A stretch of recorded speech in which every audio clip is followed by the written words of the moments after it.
Hey again, everyone. Thanks for watching. This is Austin with Dream and Rotary for episode 2 of this 3-part series. So hopefully you've already seen episode 1 so you can have an understanding of the topic and the scenario I found myself in at this auction. In this episode, I'll go over how the auction went down and how much the cars and items sold for. So let's start with the things inside that I was interested in since they were first. There was a table with a bunch of carburetors on it and some other generalized car stuff as well. I waited right by this table until the auction got around to it and was surprised to see the first bidding on this table go up to almost $400. I had no idea what these two guys were bidding against each other for because these carbs aren't worth that much until the final offer was given. It turned out there was a set of flathead cylinder heads that they both wanted that were worth some good money, I guess. So next up, the bidding went up to $55 and stopped. The guy right next to me on my left side doubled down and picked both the rotary carb setups I wanted, then the set of Weber side draft carbs as well, which were worth money. Seeing as this was my first auction, I had no clue how to take this besides just continuing on, going outside to prep for the upcoming outdoor part of the auction and the car lineup. Overall, I learned a bunch about the auction lifestyle and methodology from missing out on those carb setups. It was a really tough lesson to learn, but definitely a valuable one that I'll use in the future here. So the next things that were to go were the outside items, including tons of 15-inch racing tires and wheel setups. Unfortunately, I had no use for any of this stuff in all actuality, so I let it all go. The best deal that I was able to snag was 2 pallets of RX-7 stuff that I knew would be useful, a pallet with an FB front cover, FB oil pan, and a mint condition 3-piece IMSA wing that I bid on and won for $35.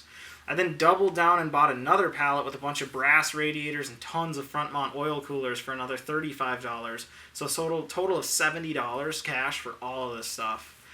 So now we're on to the cars themselves. From one end of the lineup to the other. These things were the first things I saw when I got to the auction and checked them out.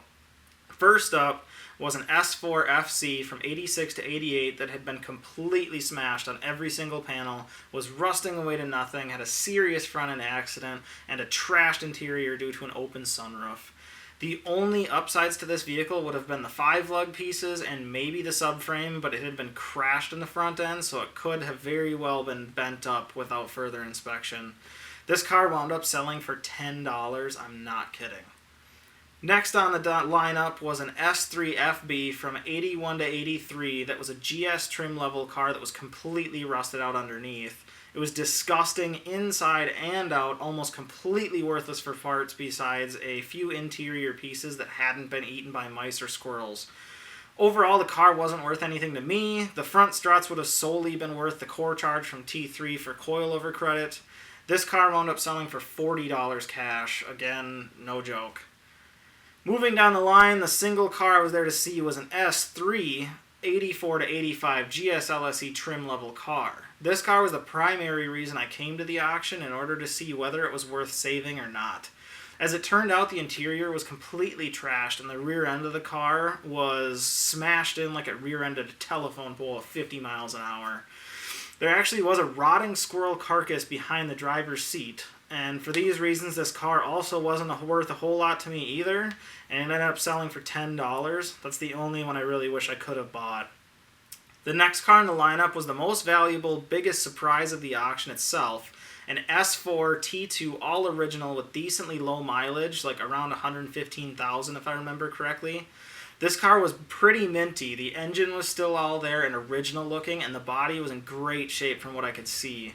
This was completely unexpected and a pleasant surprise to say the absolute least. I would have loved to take this one home if it was viable. This car had a bidding war and wound up selling for $2,200 in the shape that it was, and it was almost ready to go higher. Second to last in the lineup was the red first-gen race car. So this thing was in pretty good shape overall and would make an excellent race car for someone who wanted to put some time into it and go racing. The car ran and drove according to the auctioneer and had a clean title along with it.